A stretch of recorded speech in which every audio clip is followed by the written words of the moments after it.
सर्वेभ्यः नमो नमः। अहम मोनिका तालियान। आज की वीडियो में हम अपनी हिंदी व्याकरण के प्रथम पाठ को करेंगे। पाठ का नाम है आपका भाषा, व्याकरण और लिपि।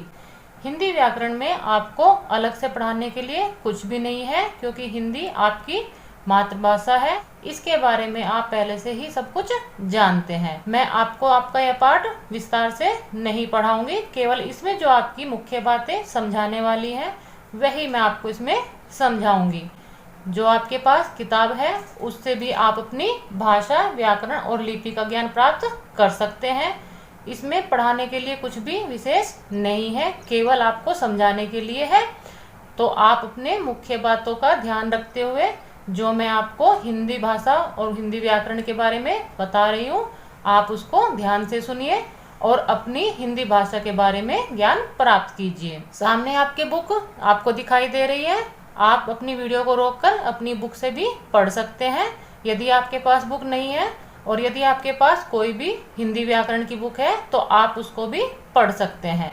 मुझे केवल आपको जो आपकी भाषा, व्याकरण और लिपि वाले भाग में जो विशेष बातें हैं वही आपको समझानी है। इस वीडियो में केवल मुख्य बातों को ही हम देखेंगे। जैसे यहाँ पर आपकी भाषा के बारे में आपकी जो भाषा की परिभाषा होती है वह इन्होंने दी हुई है कि भाषा वह साधन है जिसके द्वारा मनुष्य अपने भावों और विचारों का आदान प्रदान करता है। आप अपनी भाषा की परिभाषा को बहुत बार पढ़ चुके हैं और आपको यह याद भी होगी कि जिससे हम अपने भावों को दूसरे व्यक्ति को और दूसरे व्यक्तियों के भावों को अपने आप समझ सके, वही हमारी भाषा है। यहाँ पर आपकी मुख्य बात है कि जो आपकी भाषा है वह आपकी भाष धातु से बना है और उसका अर्थ है आपका बोलना या वाणी। भाषा मनुष्य के मुख से उच्चरित ध्वनियों की एक व्यवस्था है जिसमें कुछ नियम है जिससे वह ध्वनियाँ सार्थक बनती हैं। यहाँ पर आपको समझाया गया है जो आपकी भाषा है वह कुछ ध्वनियाँ हैं और वह ध्वनियाँ आपकी किस प्रकार उच्चरित होनी है उसके कुछ नियम है।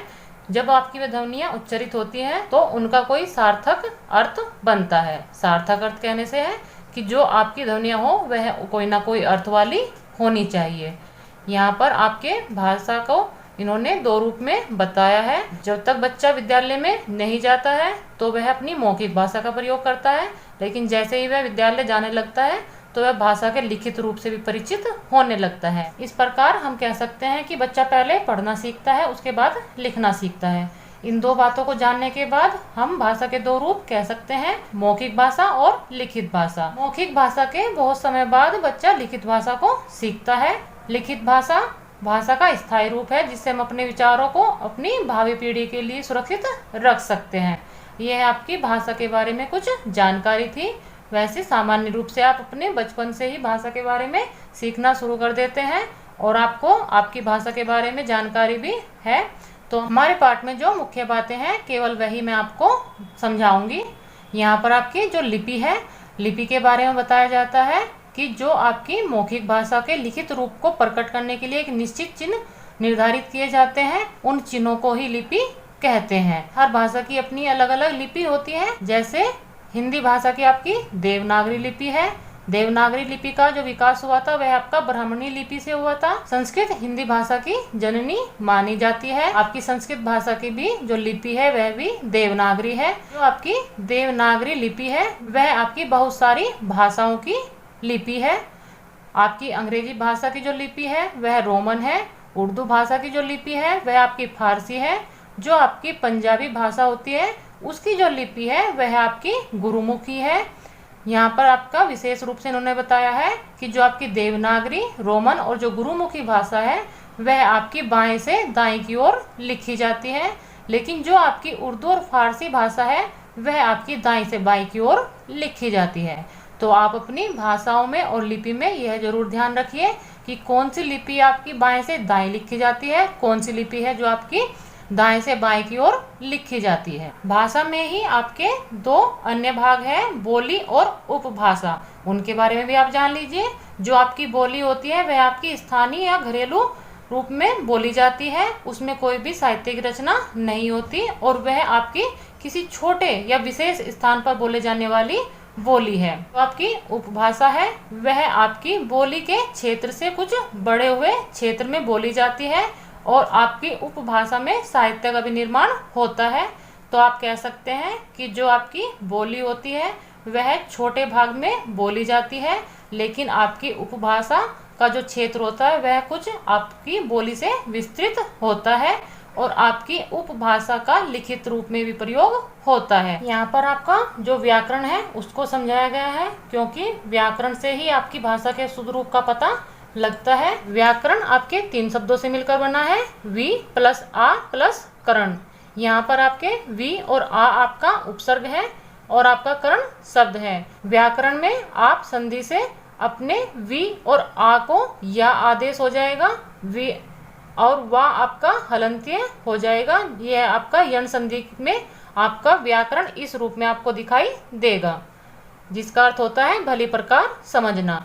यहाँ पर व्याकरण की जो परिभाषा दी हुई है वह आप समझ लीजिए कि व्याकरण वह शास्त्र है जिससे हम किसी भाषा के शुद्ध रूप को बोलना या लिखना, उसके नियमों को ज्ञान प्राप्त करते हैं। किसी भाषा के लिए कोई नियम होते हैं या जो आपका भाषा का शुद्ध रूप निर्धारित किया जाता है वह आपको केवल व्याकरण के ज्ञान से ही पता लग सकता है। व्याकरण के इन्होंने 4 भाग किए हैं, वर्ण विचार, शब्द विचार, पद विचार और वाक्य विचार। मैं आपके पाठ को विस्तार से नहीं समझा रही हूँ। यदि आपको अपना पाठ पढ़ना है तो आप अपनी वीडियो को रोककर सामने जो आपकी बुक रखी हुई है इसको आप पढ़ सकते हैं। मैं आपके इस पाठ में जो आपको मुख्य बातें याद होनी चाहिए या पता होनी चाहिए केवल उसी को आपको समझा रही हूँ।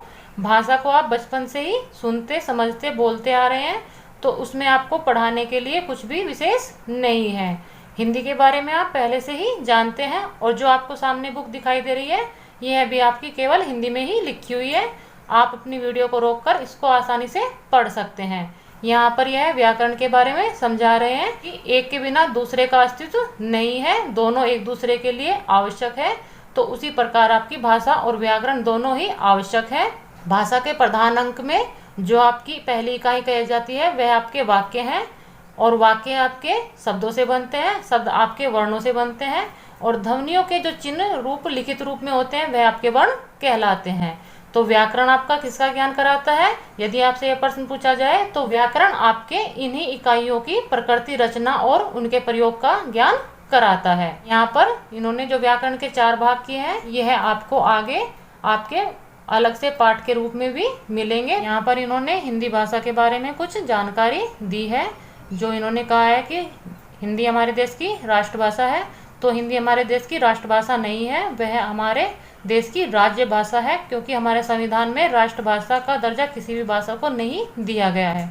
यह आपकी संस्कृत की उत्तराधिकारी है, क्योंकि जो आपकी हिंदी भाषा है संस्कृत को उसकी जननी कहा गया है। भारत में हिंदी भाषी जनता की संख्या बहुत अधिक है। यहाँ पर कहने का भाव है कि जो भारत में बहुत बड़े क्षेत्र में हिंदी भाषा का प्रयोग होता है। हिंदी भाषा की जो लिपि है वह आपकी वैज्ञानिक है। कहने का अर्थ है कि हिंदी में जैसा आपका बोला जाता है वैसा ही आपका लिखा जाता है। केंद्र सरकार ने इसको राज्य भाषा का दर्जा दिया है। जैसे आपका उत्तर प्रदेश, मध्य प्रदेश, बिहार, राजस्थान, हरियाणा, हिमाचल प्रदेश आदि अनेक राज्यों की भी यह राजभाषा है। तो इस प्रकार आप कह सकते हैं कि हिंदी हमारी राज्य भाषा है। हिंदी की कुछ उपभाषाएं भी हैं। हिंदी भाषा में जो आपकी बोली है या वो आपकी उपभाषा है उनको इन्होंने इसमें बताया है। पश्चिमी क्षेत्र में जो आपकी उपभाषाएं प्रयोग की जाती है वह आपकी ब्रजभाषा, खड़ी बोली, हरियाणवी, बुंदेली और कन्नौजी बोलियां इसके अंतर्गत आती हैं। जो पूर्वी हिंदी में आपका अवधी, बघेली और छत्तीसगढ़ी पूर्वी हिंदी वर्ग की उपभाषाएं हैं। पहाड़ी वर्ग में आपका गढ़वाली और कुमाऊनी उपभाषाएं आपकी इस वर्ग में आती है। इस वर्ग में कहने से अर्थ है कि जो आपका पहाड़ी क्षेत्र है वहाँ पर आपकी गढ़वाली और कुमाऊनी भाषा बोली जाती है। यहाँ हम इसको भाषा नहीं कहेंगे, केवल उपभाषा ही है, क्योंकि वह वहाँ की बोली विशेष है। राजस्थानी में आपकी मारवाड़ी, जयपुरी, मेवात और जो आपके मालवी क्षेत्र है वहाँ पर आपकी राजस्थानी जो आपकी बोली है वह आपकी उपभाषा के रूप में प्रयोग की जाती है। बिहारी में आपका मैथिली, मगही, भोजपुरी यह आपकी 3 उपभाषाएं बिहारी में आती है। यह आपके जो इन्होंने क्षेत्र विशेष दिए हैं यह आपके हिंदी की ही उपभाषाओं के क्षेत्र हैं। हिंदी भाषा का क्षेत्र हमेशा विस्तार करता रहता है। अब भारत के अलावा भी अन्य देशों में हिंदी का प्रचार प्रसार हो रहा है और भारत से अलग भी बहुत सारे देशों में हिंदी बोली जाती है। हिंदी बोलने वालों की संख्या के अनुसार विश्व में हिंदी का तीसरा स्थान है। स्वतंत्रता प्राप्ति के बाद हिंदी की महत्ता को स्वीकार करते हुए 14 सितंबर सन 1949 को भारतीय संविधान के अनुच्छेद 343 में इसे राजभाषा घोषित किया गया है। आज भी हम प्रत्येक वर्ष 14 सितंबर को हिंदी दिवस के रूप में मनाते हैं। यह कहने के लिए इस किताब का अभ्यास कार्य है, लेकिन जो आपके पास भी किताब होगी या आपकी कक्षा की जो बुक होगी उसमें भी आप अपने इन प्रश्नों को इस पाठ से और इन प्रश्नों की सहायता से अपने वे वाले प्रश्न भी कर सकते हैं। जैसे यहाँ पर आपका प्रश्न है कि भाषा से क्या अभिप्राय है। यदि आपका भाषा की परिभाषा भी आपसे पूछा जाता है तो भी आप अपने इसी प्रकार उत्तर देंगे कि भाषा वह साधन है जिसके द्वारा मनुष्य अपने भावों तथा विचारों का आदान प्रदान करता है। आपका प्रश्न है उपभाषा और बोली में क्या अंतर है। यदि आपसे इस प्रकार का प्रश्न पूछा जाता है कि भाषा और उपभाषा या भाषा या बोली या उपभाषा और बोली में क्या अंतर है, तो आप अपने पाठ के अनुसार उसका उत्तर दे सकते हैं। यहाँ पर जो आपका प्रश्न है उसका उत्तर मैंने लिखा है। उपभाषा का क्षेत्र बोली की अपेक्षा बड़ा होता है। उपभाषा का प्रयोग साहित्य लेखन में भी होता है, जबकि बोली केवल बोलचाल की भाषा है। जो आपने अभी अपना पाठ समझा है उसी से मैंने आपके उत्तर बनाए हैं। आप अपने शब्दों में इसका अन्य रूप से भी उत्तर लिख सकते हैं, केवल आपके शब्दों का परिवर्तन होना है, भाव आपका यही होना चाहिए। यहाँ आपका अन्य प्रश्न है व्याकरण से क्या अभिप्राय है, इसके कितने विभाग हैं। विभाग कह लीजिए या भेद कह लीजिए या फिर आप इसका भाग कह लीजिए, कुछ भी आप कह सकते हैं, लेकिन जो आपका भाव रहेगा वह आपके इसके भाग से ही है कि व्याकरण का अभिप्राय वही रहेगा जो आपका व्याकरण की परिभाषा होगी कि व्याकरण वह शास्त्र है जो हमें किसी भाषा के शुद्ध रूप को बोलने तथा लिखने के नियम का ज्ञान कराता है, और इसके आपके 4 भाग हैं। यदि आप चाहें तो इनके अलग अलग से नाम भी लिख सकते हैं, वर्ण विचार, शब्द विचार, पद विचार और वाक्य विचार। लेकिन जैसे आपका प्रश्न पूछा गया है कि भाषा के कितने भाग हैं, तो आप कितने में केवल 4 भाग भी लिखेंगे तो भी आपका उत्तर सही होगा। प्रश्न है व्याकरण हमें क्या सिखाता है, तो व्याकरण हमें व्याकरणिक इकाइयों, जो आपकी व्याकरणिक इकाइयां हैं वह कौन कौन सी है, वह आपकी है वर्ण, शब्द, वाक्य। यह जो आपकी व्याकरणिक इकाई है इनकी प्रकृति, रचना और प्रयोग का ज्ञान सिखाता है। आपका अन्य प्रश्न है हिंदी भाषा को राजभाषा के रूप में कब स्वीकार किया गया, तो आप अभी अपने पाठ में जान चुके हैं कि हिंदी भाषा को राजभाषा के रूप में 14 सितंबर 1949 में स्वीकार किया गया था। लिपि किसे कहते हैं, लिपि के बारे में आप जानते ही हैं कि मौखिक भाषा को लिखित रूप में जब हम प्रकट करने के लिए कुछ निश्चित चिन्हों को लिखते हैं तो वह लिपि कहलाते हैं। यहाँ पर यह आपका प्रश्न उन्होंने बनाया हुआ है कि कौन सा आपका लिखित भाषा का रूप है, कौन सा आपका मौखिक भाषा का रूप है। यहाँ पर इन्होंने कुछ उदाहरण दिए हुए हैं, जैसे आपका भाषण है, भाषण आपका मौखिक भाषा का रूप है। निबंध आपका लिखित भाषा का रूप है, जो आपका वाद विवाद होता है वह आपका मौखिक भाषा का रूप है। जो आपके टेलीफोन पे बात होती है वह आपकी मौखिक भाषा का रूप है। जो आपको प्रश्न पत्र हल करना होता है वह आपका लिखित भाषा का रूप है। जो आपका संवाद है वह आपका मौखिक भाषा का रूप है, और जो आपका ईमेल होता है वह आपका लिखित भाषा का रूप है। लिखित भाषा का रूप आपका जिसमें आप कुछ ना कुछ लिखते हैं वह आपके लिखित भाषा का रूप होते हैं, और जिनका आप मौखिक रूप से प्रयोग करते हैं यानी कि मुख के द्वारा, तो वह आपके मौखिक भाषा का रूप होता है। यहाँ पर जो आपने अभी अपना पाठ पढ़ा है उसी के अनुसार आपको इनकी वाक्यों की पूर्ति करनी है। आप अपने पाठ को समझने के बाद इतना तो जान ही चुके होंगे कि जो भाषा है आपकी वह भाष धातु से बनी है, जिसका अर्थ है आपका बोलना। भाषा के मुख्य 2 रूप प्रचलित है, वह आपके हैं मौखिक और लिखित। हिंदी भाषा की देवनागरी लिपि है, और मौखिक ध्वनियों को लिखित रूप में प्रकट करने के लिए जो निश्चित आपके चिन्ह बनाए जाते हैं वह आपकी लिपि कहलाती है। जनसंख्या की दृष्टि से भाषा विश्व की 3रे नंबर की भाषा है। जो आपकी रोमन लिपि है वह आपकी बाएं से दाईं ओर लिखी जाती है। जो आपकी क्षेत्र विशेष में बोली जाने वाली भाषा है वह आपकी बोली कहलाती है। इनको आप अपने पाठ को अच्छे से समझने के बाद बहुत सी आसानी से कर सकते हैं। यहाँ पर इन्होंने आपका सवाल पूछा है कि जो ये आपकी भाषाएं लिखी हुई है इनकी लिपि आपको बतानी है। जैसे आपकी उर्दू भाषा की जो लिपि है वह आपकी फारसी है। जो आपकी संस्कृत भाषा है उसकी आपकी देवनागरी लिपि है। नेपाली, मराठी और हिंदी जो आपकी भाषाएं हैं उनकी लिपि भी आपकी देवनागरी ही लिपि है। अंग्रेजी में आपकी जो लिपि है वह आपकी रोमन है। जो आपकी देवनागरी लिपि है वह आपकी बहुत सारी भाषाओं की लिपि है। जैसे आपका संस्कृत, पाली, हिंदी, मराठी, कोंकणी, सिंधी, कश्मीरी, नेपाली, भोजपुरी, मैथिली, संथाली आदि जो ये भाषाएं मैंने अभी आपको बताई हैं, इन सभी की लिपि आपकी देवनागरी लिपि ही है। मुझे उम्मीद है जो मैंने आपके हिंदी व्याकरण की भाषा, व्याकरण और लिपि वाले पार्ट में कुछ मुख्य बातें आपको समझाई है, उनको जानने के बाद आप अपनी हिंदी भाषा को और भी अच्छे से जानने लगे होंगे। आप अपनी हिंदी भाषा को कितना जानते हैं, यह आप अपने कार्य पत्रिका, जो अभी आपको कुछ प्रश्न दिखाई देंगे, उनको करके आप पता कर सकते हैं। यह इस बुक में एक कार्य पत्रिका के जैसे आपकी वर्कशीट होती है, इन्होंने इस प्रकार के प्रश्न यहाँ पर बनाए हुए हैं। आप इनको अपनी कॉपी पर लिखकर इस पर अभ्यास कर सकते हैं। जैसे भाषा आपकी संस्कृत के किस धातु से बनी है, तो आप अपने पाठ में अब तक जान ही चुके हैं कि संस्कृत आपकी भाषा जो है वह आपकी भाष धातु से बनी है। जो आपकी भाषा की परिभाषाएं हैं, तो आप इसमें अपनी भाषा की परिभाषा को लिख देंगे। लिपि किसे कहते हैं, उदाहरण सहित लिखिए। यहाँ पर आप लिपि की परिभाषा लिखकर कुछ लिपियों को उदाहरण के रूप में लिख सकते हैं जो आपकी भाषाओं की लिपि होती है। उन 2 भाषाओं के नाम लिखिए जो देवनागरी लिपि में लिखी जाती हैं। यह मैंने आपके अभी बहुत सारी भाषाओं के नाम आपको बताए हैं जो आपकी देवनागरी भाषा में आती हैं। सामान्य रूप से यदि आप उनको भी याद नहीं रख पाते हैं, तो आपकी संस्कृत और हिंदी ऐसी 2 भाषाएं हैं जिनकी लिपि आपकी देवनागरी है। यदि आप अपने अन्य भाषाओं को भी याद कर लेते हैं तो यह बहुत अच्छा है।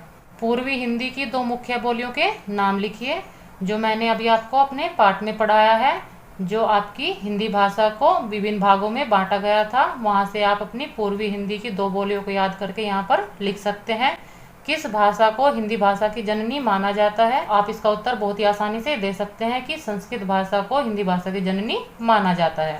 व्याकरण की परिभाषा लिखिए। व्याकरण की परिभाषा आप बहुत ही आसानी से लिख सकते हैं।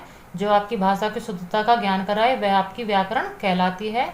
से जो आप अपनी व्याकरण की परिभाषा पहले भी जानते हैं और इस पाठ में भी आपने पढ़ी है, तो आप अपने अनुसार अपने शब्दों में व्याकरण की परिभाषा लिख सकते हैं।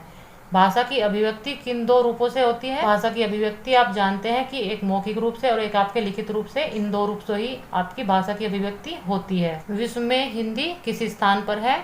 अभी आपने अपने पाठ में पढ़ा है कि जो आपकी हिंदी है वह विश्व में सबसे ज्यादा बोलने के रूप में 3रे स्थान पर है। तो आप अपने इस प्रश्न का उत्तर 3रे स्थान में लिखकर कर सकते हैं। हिंदी दिवस कब मनाया जाता है? तो हिंदी दिवस आप प्रतिवर्ष 14 सितंबर को मनाते हैं। तो आप अपने इस प्रश्न का उत्तर इस प्रकार दे सकते हैं। यह जो आपकी वर्कशीट है, यह आप अपनी कॉपी पर बनाकर भी इनके उत्तर अपने आप दे सकते हैं। यह मैंने आपका कार्य आपके लिए ही छोड़ा है। हम आपको अगली वीडियो में आपका वर्ण विचार कराएंगे। वर्ण विचार को भी हम इसी प्रकार समझेंगे जैसे हमने अपनी भाषा, व्याकरण और लिपि को समझा है। मिलते हैं अगली वीडियो में। सर्वेभ्यः नमो नमः।